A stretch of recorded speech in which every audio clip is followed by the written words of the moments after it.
દાદા તમારું નામ? મારું નામ નાગજીભાઈ ભવનભાઈ માંગુકિયા, ગામ જસપરા. અને આપણે તમને જે આપણે સફેદ કલરનું ખાતર આપ્યું હતું પ્રોમ, હા, તમને રિઝલ્ટ કેવું લાગ્યું દાદા? રિઝલ્ટ 100%. 7 વીઘામાં 2.5 ઠેલી ખાતર નાખ્યો, પણ ઊંચા લઈને પડ્યા છે. માલે એટલો ભરાણો, માલ એટલો પણ ખરો તો જો દેખાડો તો આપણે જો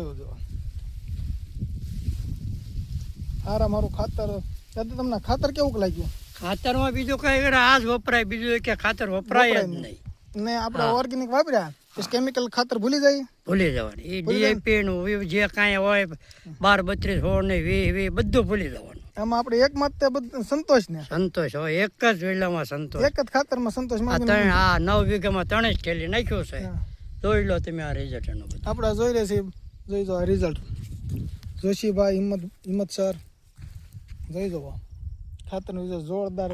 9 વીઘામાં 3 થેલી નાખેલું છે, કાંઈ ઘટે નહીં સાહેબ. આમ જો પહેલેથી માંડી છેલ્લે સુધી બધા જોવો છે. તલનું ઉત્પાદન પણ સારું, તલની સાઈઝ પણ સારામાં સારી છે. જોઈજો અહીંથી ચાલુ થાય અહીં સુધી તલ છે સાહેબ. દાદા આપણે કોઈને કેવું હોય કે ખાતરમાં કઈ ઘટે? કાંઈ ન ઘટે, કાંઈ એટલે કાંઈ ઘટે જ નહીં. તો વાંધો નહીં દાદા. મારે ગણતરી આ ખાતર સિવાય બીજું ખાતર લેવાય જ નહીં. અને ચોમાસામાં આ વખતે અમારી આશા છે કે કપામાં આ જ નાખવાનું થાય, કપામાં આ નાખવાનું થાય. અને ગામને આપણે બધાને કહીએ કે ભાઈ આ ખાતર વાપરો, જાનકી રામબાયોટેક ફર્ટિલાઇઝરનું, ઉત્પાદન સારું. અને થેન્ક યુ. કપામાં આ જ નાખવાનું, કપામાં જ નાખવાનું દાદા.